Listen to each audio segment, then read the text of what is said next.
আবু জেহেল ডাক দিয়ে কয়, ভাই মুহাম্মদ, বুঝলাম না, তুমি যে সূরাটা বললা তোমার জন্মের আগের একটা কাহিনী সূরার মধ্যে আছে, যেটা আমি আমার দাদুর মুখে শুনছিলাম।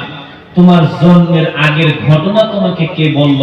আমার নবীজি বলেন, কাকু, ওয়ামা ইয়ানতিকু আনিল হাওয়া ইন হুয়া ইল্লা ওয়াহিয়ুন ইউহা। আমার সাথে সরাসরি একজনের যোগাযোগ, চিৎকার মেরে বলুন, তিনি কে? আল্লাহ। ও কাকু, আমি জীবনে নিজের থেকে একটি কথাও বলি না, আমি যা বলি আমার প্রতিটা কথাই আমার আল্লাহর দেওয়া। আবু জেহেল বলে, আচ্ছা মুহাম্মদ, তুমি বলো তো তুমি আসলে মানুষটা কি? আমার নবী যে আমার হাতের দিকে তাকান, বিশ্ব নবী নিজের বুকের উপরে এরকম করে হাত দিয়ে বলছে, ও আবু জেহেল, তুমি এখনো তোমার প্রতিবেশী মুহাম্মদকে চিনতে পারো নাই। তোমার মুহাম্মদ পৃথিবীতে এমন একজন নবী, যে নবীটা জন্মের আগের নবী, জন্মের পরের নবী, যে নবীটা ইন্তেকালের পর কিয়ামতের আগ পর্যন্ত নবীগিরি থাকবে। জোরে জোরে বলেন না আল্লাহু আকবার। জিজ্ঞেস করি তিনি পুরাণ। আবু জেহেল ডাক দিয়ে বলেন, মুহাম্মদ, বলো তো তুমি কোন নবী? আমার নবীজি বলেন, আমি পৃথিবীতে একমাত্র নবী, যে নবী জন্মের আগের নবী, যে নবী জন্মের পরের নবী, যে নবী ইন্তেকালের পরেও নবী। আল্লাহু আকবার বলেন না। আমি এমন একজন নবী, আমার জন্মের আগে আমার নামটা গোটা পৃথিবীর মানুষ জানতো। আমি এমন একজন নবী, আমার জন্মের আগে আমার নামটা গোটা পৃথিবীর মানুষ জানতো, জিন জানতো, জান্নাতীরাও জানতো। আল্লাহু আকবার বলুন। আমি এমন একজন নবী, আমার জন্মের পর আমার নামটা গোটা পৃথিবীর মানুষ জানে। আমি এমন একজন নবী, আমার ইন্তেকালের পরও আমার নামটা গোটা পৃথিবীতে সব ধর্মের মানুষ সমানভাবে জানবে। একটু জোরে জোরে বলেন না আল্লাহু আকবার।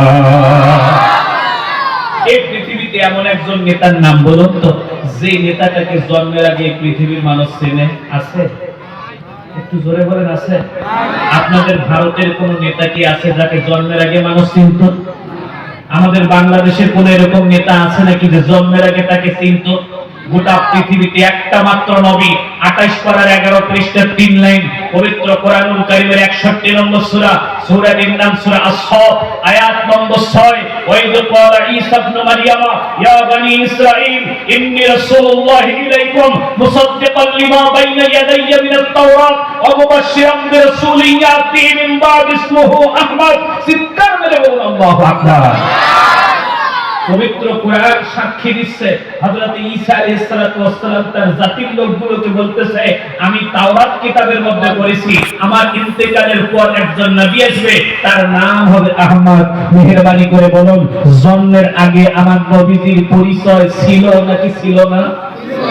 আরেকটু জোরে বলতে হবে, ছিল নাকি ছিল না? আদম আলাইহিস সালাতু ওয়াস সালাম জান্নাত থেকে বের হয়ে 350 বছর কান্না করার পর যার ওসিলা দিয়ে দোয়া করেছিলেন, তিনি আপনার আমার প্রাণপ্রিয় নবী মুহাম্মদুর রাসূলুল্লাহ। চিৎকার করে বলুন সাল্লাল্লাহু আলাইহি ওয়াসাল্লাম। আমার দিনী ভাইরা, আমার নবী জন্মের পরের নবী, আমার নবী ইন্তেকালের পরের নবী, নবীজি দুনিয়ায় নাই। একটু মেহেরবানি করে বলুন, আপনারা তো নবীর আশিক, আমার নবীজিকে অনেক ভালোবাসেন, একটু মেহেরবানি করে নিরপেক্ষভাবে জবাব দেন তো, আমার নবীজি দুনিয়ায় বেঁচে নাই, আমার নবীজির উম্মত দিন দিন বাড়ে না কমে? একটু জোরে বলেন, বাড়ে না কমে?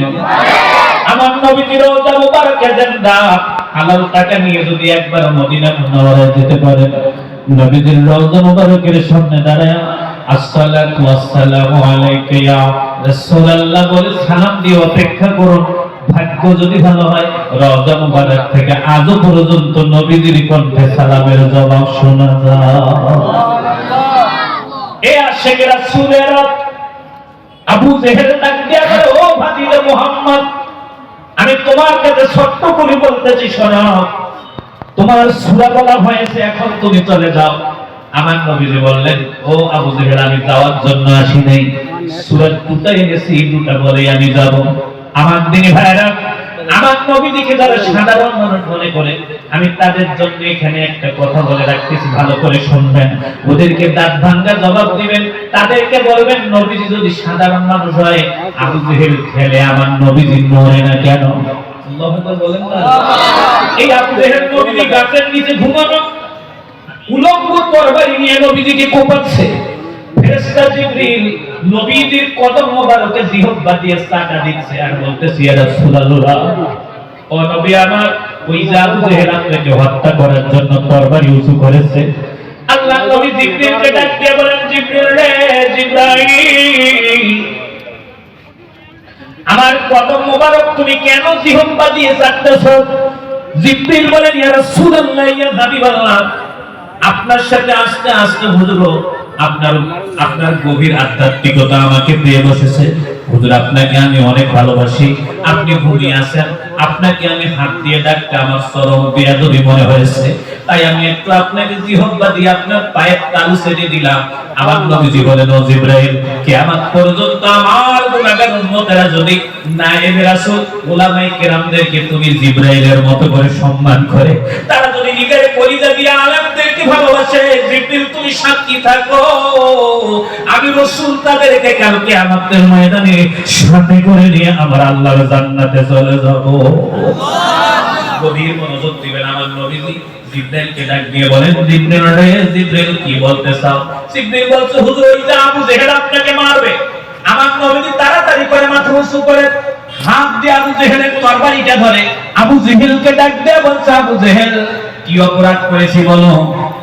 আবু জেহেল বলে, মুহাম্মদ, তোমার অপরাধ করা লাগে না, তুমি কালেমার দাওয়াত দাও, আদর্শের দাওয়াত দাও, তোমাকে যে কোনো ভাবে হোক না কেন এই জমিন থেকে আমি বিদায় করে দেব।